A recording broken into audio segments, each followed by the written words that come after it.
Silakan Pak Prof. Nurdin. Terima kasih Bu Ketua, Pak Dirut Telkom dan seluruh jajarannya saya hormati. Assalamualaikum warahmatullahi wabarakatuh. Saya nama Nurdin Halid. Kalau Bapak senang bola pasti kenal saya. Kalau tidak Bapak kualat. Bangsa Indonesia bangsa bola. Saya Nurdin Halid dari Dapil 2 Sulawesi Selatan, Partai Golongan Karya. Makasih. Terima kasih pimpinan, Bapak Dirut dan seluruh jajarannya saya hormati. Assalamualaikum warahmatullahi wabarakatuh.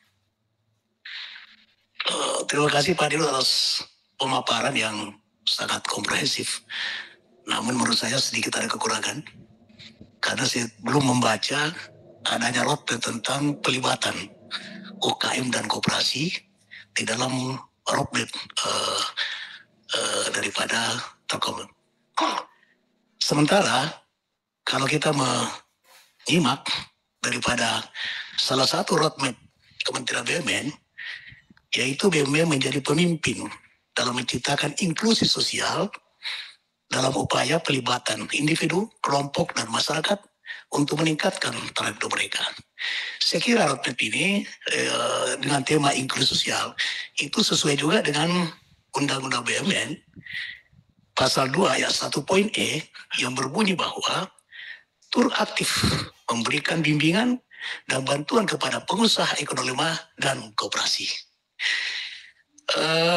Ini penting dalam upaya untuk bagaimana mengangkat daripada ekonomi lemah atau yang kita kenal mikro ke kecil menengah. Pak Dirut dan seluruh Telkom perlu kita pahami bahwa postur daripada peran pengusaha kita di Indonesia itu piramid terbalik. Pengusaha kecil 63 juta kurang lebih, ya. Pengusaha mikro, pengusaha kecil 790.000, kemudian pengusaha menengah 60.000, pengusaha besar 5.600. Ini terjadi ketimpangan. Saya sering mengatakan bahwa kenapa ini terjadi? Karena adanya ketidakadilan di dalam alokasi ekonomi. Saya memberi apresiasi kepada Telkom yang telah memperkenankan keadaan Telkom mendirikan koperasi Kisel, ya, dengan jumlah anggota sekarang atau melayani itu sudah 1 juta kurang lebih. Ini data yang ada di Indonesia, dan Kisel sejak tahun 2014 kalau tidak salah itu sudah masuk 300 koperasi 300 terbesar dunia. Artinya bahwa dengan pengalaman Kisel yang dikelola oleh karyawan Telkom itu bisa menciptakan program dengan berkolaborasi antara Telkom dengan koperasi dan UKM. Oleh karena itu saya mengharapkan ada gambaran dari Pak Dirut tentang kontribusi daripada PT Telkom dalam pengembangan koperasi dan ekonomi rakyat sebagaimana diamanatkan dalam Undang-Undang BUMN. Yang kedua, di sini tekankan Pak Dirut bahwa BUMN Telkom juga didorong untuk menciptakan kewirausahaan sosial dan koperasi itu adalah kewirausahaan sosial. Oleh karena itu perlu ada kontribusi Telkom dalam mengembangkan kewirausahaan sosial.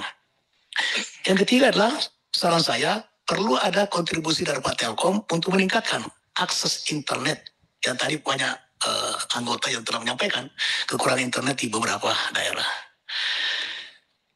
Kalau kita melihat bahwa jumlah perusahaan dan cucu yang kita kenal tadi dengan anak cucunya itu sangat besar, ya. Nah, saya mengelompokkan ada 3 daripada perusahaan dengan anak perusahaan dan cucu daripada Telkom. Yang pertama adalah direct ownership, yaitu perusahaan ini adalah anak perusahaan yang didirikan langsung oleh Telkom, revenue-nya dihasilkan dari subsidiari dan terkonsolidasi sebagai revenue Telkom Group. Yang kedua adalah indirect ownership, ya. Perusahaan adalah perusahaan yang dimiliki oleh Telkom dan subsidiar. Revenue yang dihasilkan adalah dari subsidiar dan terkonsolidasi secara tidak langsung secara revenue Telkom Group. Ini saya baca dari laporan ini. Yang ketiga adalah non-konsolidasi ownership, yaitu perusahaan yang sahamnya dimiliki oleh Telkom hanya dalam jumlah kecil, revenue-nya dihasilkan tidak terkonsolidasi sebagai revenue Telkom maupun subsidiari. Oleh karena itu, saya mengharapkan kepada Bapak Dirut jawaban mau tertulis terserah Ya. Bagaimana kinerja anak dan cucu perusahaan tersebut, perusahaan mana saja yang berkinerja baik dan yang kurang baik. Yang kedua, bagaimana rencana roadmap, apakah sudah masuk di roadmap Telkom secara menyeluruh atau ada roadmap masing-masing anak perusahaan dan cucu anak perusahaan. Yang ketiga adalah bagaimana Telkomsel melakukan ekspansi pasar global oleh beberapa perusahaan dan bagaimana kinerja dan pengembangannya. Saya kira itu saja, Pak Dirut. Terima kasih. Ibu Ketua, Assalamualaikum warahmatullahi wabarakatuh. Untuk selanjutnya, kita akan membacakan draft kesimpulan rapat dengar pendapat hari ini. Silakan sekretariat ditayangkan draft kesimpulannya.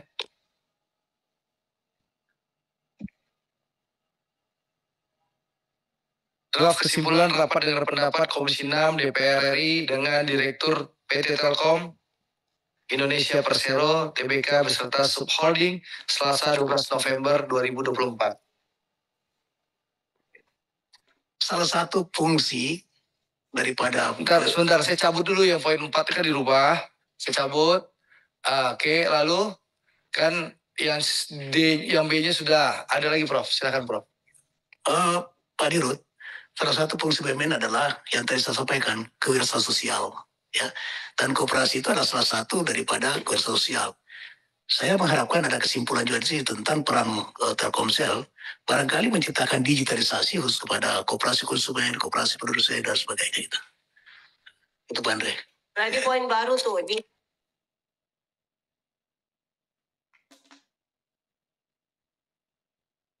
Saya cabut yang 4. Sekarang tambah E-nya. Apa Pak Nurdin? Kalimatnya diusulkan, silakan. Mendorong Telkom untuk mengembangkan digitalisasi pada UMKM dan koperasi.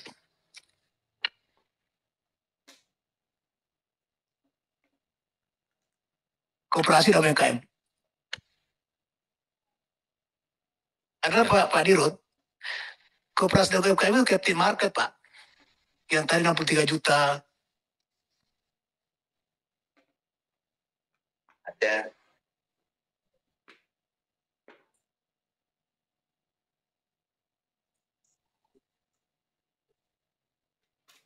Mengembangkan solusi digital untuk koperasi dan UMKM gitu.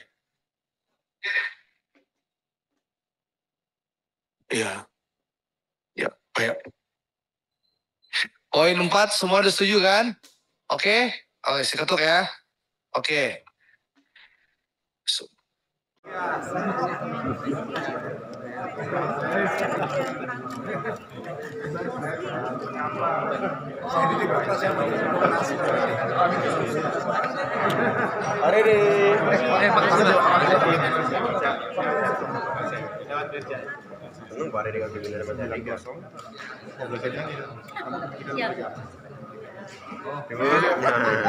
Terima kasih, jumpa lagi. Udah teror aja lu gitu, samperin kantornya teror, kayak gua udah.